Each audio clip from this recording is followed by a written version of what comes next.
Assalamualaikum warahmatullahi wabarakatuh. Saya Novia Wahyu Lestari, NIM 105200125 dari Fakultas Syariah Program Studi Ilmu Pemerintahan Lokal 2E akan memenuhi UAS mata kuliah pengantar administrasi negara dengan menjawab soal yang telah diberikan. Dari nomor 1, jelaskan paradigma administrasi negara. Paradigma administrasi merupakan teori dasar atau ontologi administrasi dengan cara pandang yang relatif fundamental dari nilai-nilai kebenaran, konsep, dan metodologi serta yang dipergunakan. Perubahan paradigma disebabkan oleh perkembangan pemikiran para ilmuwan administrasi atas bantahan karena keraguan kebenaran yang dikandungnya itu telah mengalami pergeseran makna. Yang kedua, mengapa ilmu administrasi perlu dipelajari? Jelaskan disertai contohnya. Ilmu administrasi mencakup banyak hal mengenai database suatu organisasi atau perusahaan. Penyimpanan dan pengelolaan database dengan terstruktur dan rapi perlu dipelajari dari buku-buku atau dari orang yang sudah berpengalaman. Seperti misalnya bila kita menjadi seorang yang memegang arsip murid di sekolah, penyimpanan formulir dan data lainnya harus dibuat terstruktur supaya tidak berceceran dan mudah untuk mencarinya dengan penomoran atau cara lainnya. Yang ketiga, mengapa kehidupan manusia tidak bisa lepas dengan administrasi negara? Jelaskan beserta contohnya. Pada dasarnya dalam diri manusia terdapat dua kepentingan, yaitu kepentingan individu dan kepentingan bersama. Dengan semakin berkembangnya taraf kehidupan manusia, maka kebutuhan manusia pun semakin meningkat. Oleh karena itu diperlukan adanya sarana yang dapat mengatur ataupun mengendalikan agar tercipta kesedapan hidup bersama. Dengan adanya saling ketergantungan tersebut, diperlukan adanya kerjasama dalam menghadapi segala persoalan yang dihadapi dalam kehidupan sehari-hari. Contohnya saja, dengan kita memahami arti penting administrasi negara, kita dapat mengetahui tentang perputaran uang yang terjadi di negara tersebut, seperti misalnya mengetahui tentang fungsi pajak, motor, mobil, dan pajak lainnya.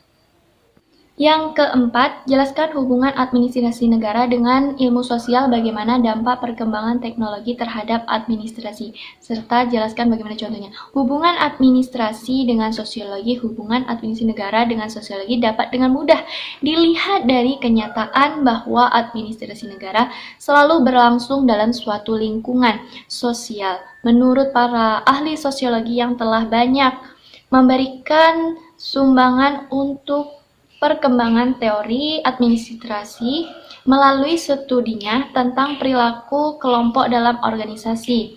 Misalnya, konsep birokrasi yang merupakan telahan bidang sosiologi yang juga merupakan konsep telahan bidang administrasi, yang mana konsep tersebut ditransfer serta dikembangkan berdasarkan teori, metode, pengertian, dan analisis ilmu administrasi negara. Yang kelima, bagaimana dampak perkembangan teknologi terhadap administrasi? Jelaskan disertai contohnya, yaitu sumber daya manusia merupakan faktor yang sangat sentral dalam organisasi. Apapun bentuk dan tujuannya, organisasi dibuat berdasarkan berbagai visi untuk kepentingan manusia. Begitu pula dalam pelaksanaan misinya, maka dikelola dan diurus oleh manusia. Dengan demikian, manusia merupakan faktor yang sangat strategis dalam semua kegiatan organisasi agar dapat mengatur dan mengurus sumber daya manusia berdasarkan visi organisasi sehingga tujuan organisasi tercapai. Maka dibutuhkan ilmu manajemen yang sering disebut dengan manajemen sumber daya manusia atau pengelolaan kepegawaian. Seiring dengan perkembangan teknologi dan informasi, contohnya pemerintah telah mengembangkan konsep pemerintahan digital, yakni penyelenggaraan pemerintahan berbasis elektronik atau yang dikenal dengan electronic government atau e-gov. Istilah ini diberikan kepada suatu pemerintahan yang mengadopsi teknologi yang berbasis internet yang dapat melengkapi dan meningkatkan program dan pelayanannya.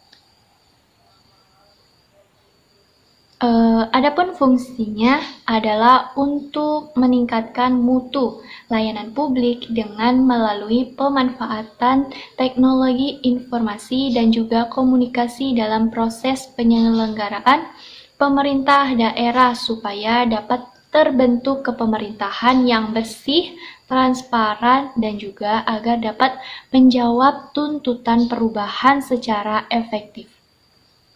Sekian dari saya, kurang dan lebihnya saya mohon maaf. Wassalamualaikum warahmatullahi wabarakatuh.